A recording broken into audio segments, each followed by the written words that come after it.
Agora eu quero trazer mais uma reação do presidente do Senado em relação ao marco temporal. Ele afirmou que vai colocar um eventual veto do presidente da República em relação ao marco temporal ali, para o Senado definir, porque a gente sabe, né? O presidente faz um veto, mas ele pode voltar para o Congresso. Quem vai dar ou daria a palavra final é o Congresso Nacional. Porque o presidente do Senado diz que a maioria da casa já entendeu que sim, deve haver um marco temporal, embora o Supremo Tribunal Federal esteja definindo outra coisa completamente contrária. Vejam a quantidade de pautas que acabam colidindo por conta de decisões que estão nessa casa de cá e na outra casa de lá. Como é que vocês enxergam esse recado que o presidente do Senado já está dando para o presidente da República, hein, Dávila?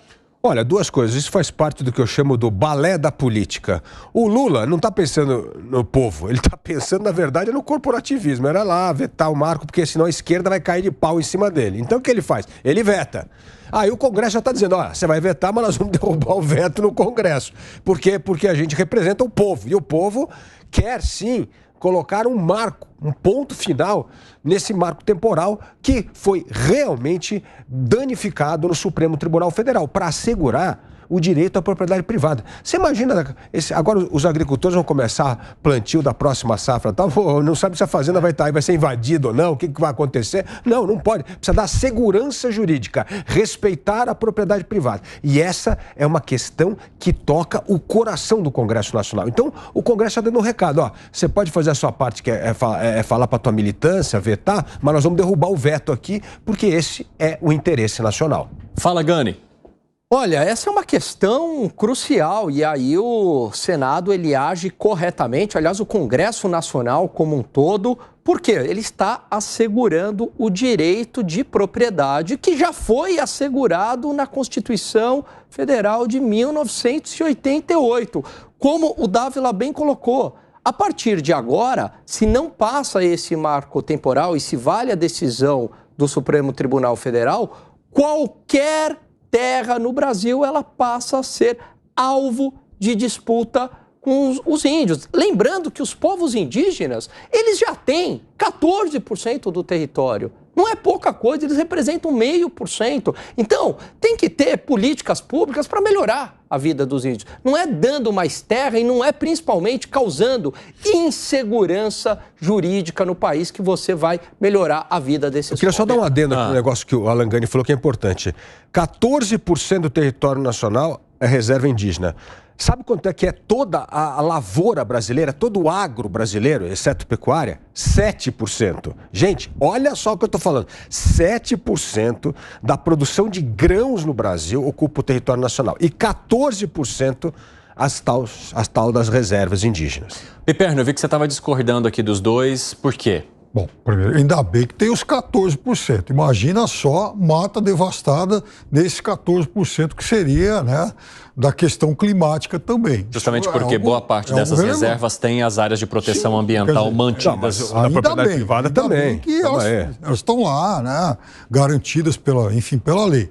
E eu fico imaginando também, por exemplo, se o Grupo Marge, né, que é um mega produtor, exportador, enfim, sim, os maiores produtores do mundo, vai deixar de plantar alguma coisa por conta dessa decisão agora do Supremo. Eu fico imaginando, enfim, se isso realmente aconteceria. Agora, é claro que tem muito disso que o Dávila falou. O presidente sabe que ele tem que dar um recado, né, para quem o apoia, lá para a militância dele, veta o Congresso, que já formou maioria em relação... Não foi uma maioria muito folgada, especialmente no Senado, não vamos esquecer que foram 43 votos.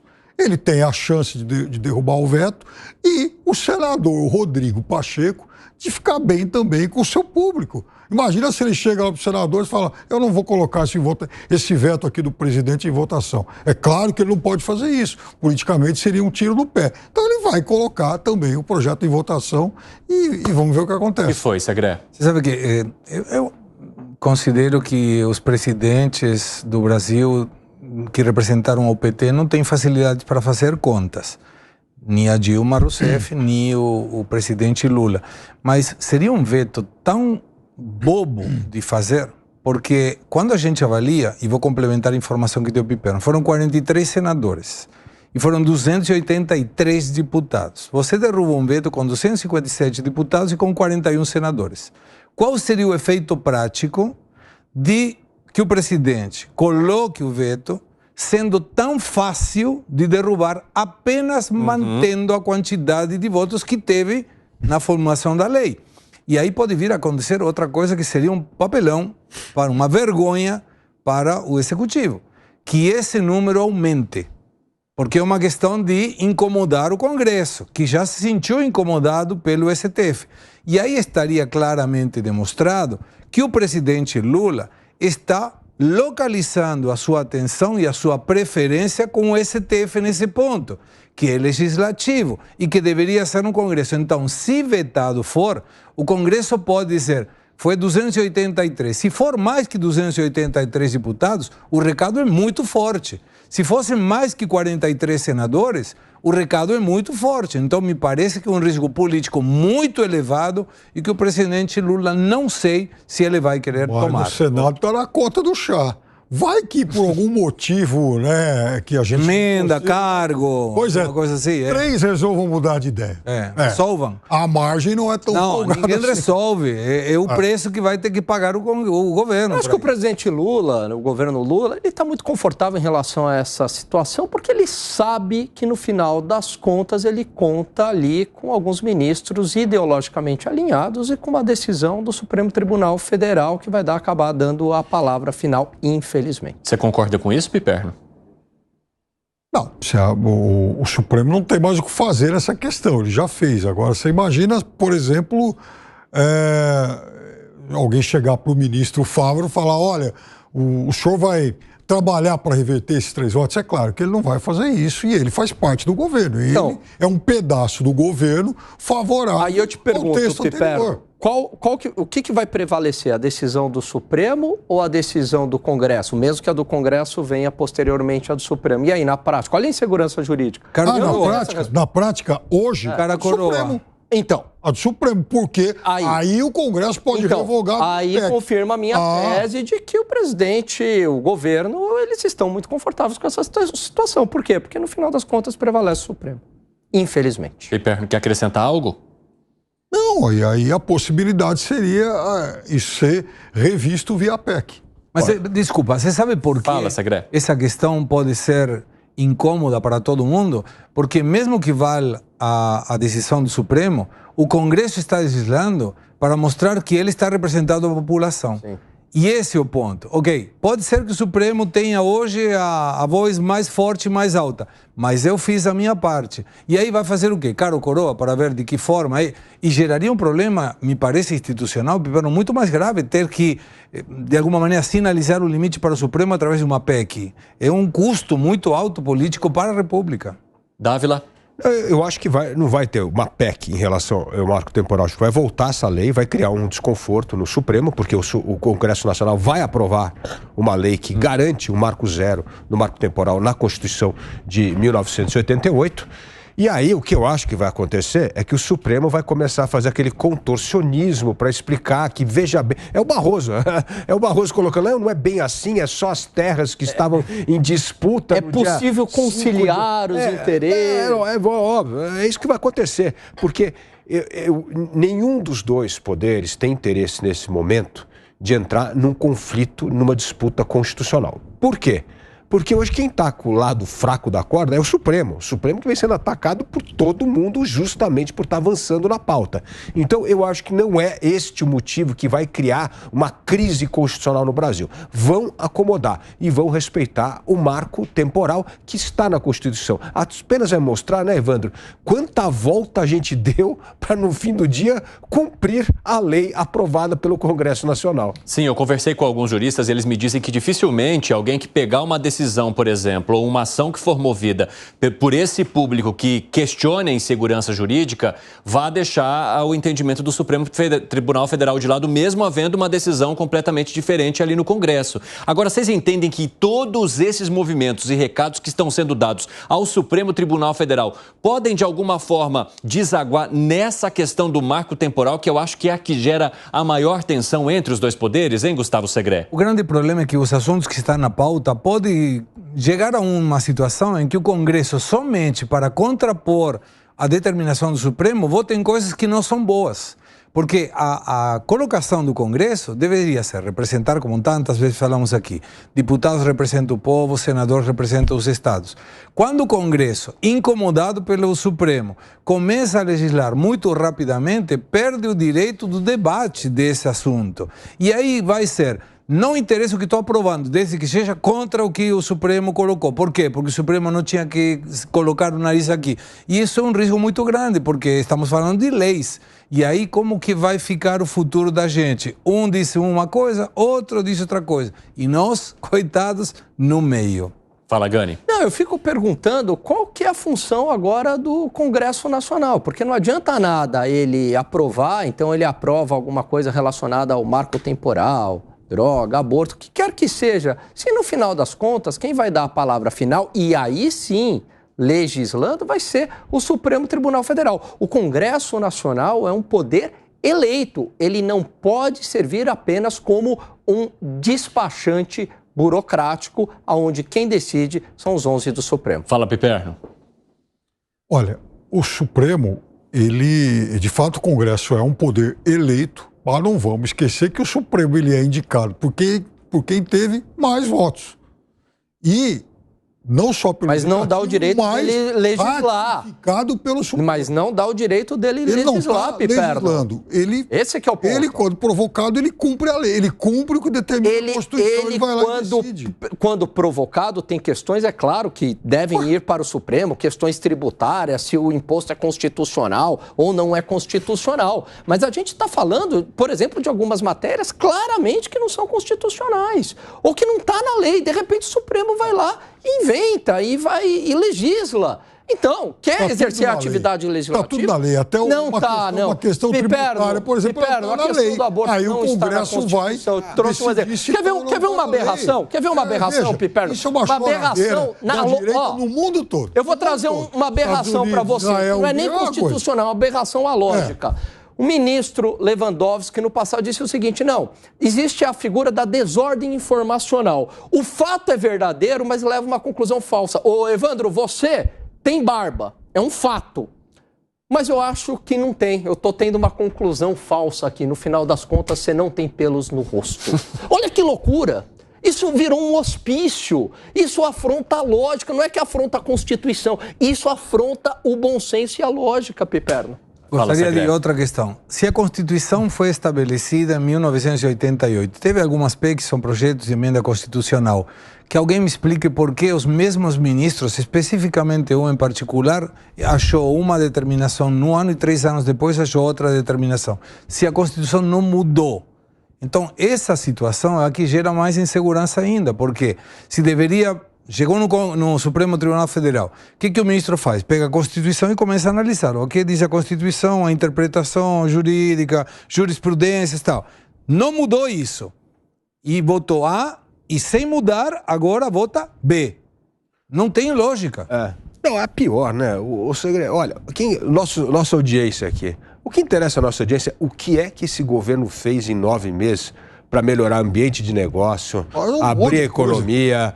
Não, só criou pauta do corporativismo. Manda lá um decreto para acabar, para melar o marco do saneamento e a privatização do saneamento. Muda a lei de estatal para colocar a cumpichada toda em conselho de estatal. Briga com o agronegócio, cria especificamente um ponto de discórdia com essa história do marco temporal. É inacreditável. A pauta que importa, que é tirar o Estado das costas de quem trabalha, produz nesse país, melhorar o ambiente de negócio, dar segurança jurídica, essa é a pauta que interessa a todos os brasileiros. Nada andou. É só pauta do corporativismo. Tá aí o imposto sindical. É assim, o povo não existe, só existe as corporações. É inacreditável. Quando é que esse Congresso, quando é que esse governo vai começar a olhar para o Brasil que produz, trabalha e empreende? Piperno, por que você estava virando do avesso aí?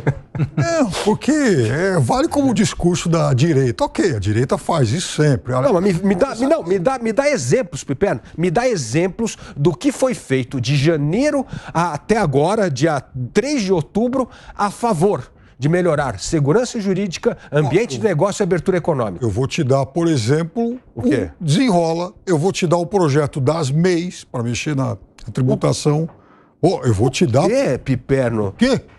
Isso não ajuda? Pera, pelo amor de Deus, Piperno. Isso aí é para tirar a corda do pescoço que tem endividado. Isso, ou seja, o negócio que está emprego, renda, ou seja, o negócio que está beneficiando 30, 40 milhões de brasileiros. Aliás... Até porque é brasileiro pobre. Então, ó... Não tem nada de brasileiro pobre. O problema vocês é o seguinte, se condóem quando, por exemplo, vai mexer... Vê quanto caiu o investimento desde o começo do ano. Por exemplo... Quer colocar dinheiro no país. O que você ia falar, Piperno? Termina de falar. O que você ia falar? Você se condói o quê? Quando vai mexer com offshore. Agora, quando mexe com 30 milhões de brasileiros, 40 milhões de brasileiros se beneficiam com um projeto como esse... O Bocó não tem lugar nenhum. Ninguém aqui é contra taxar.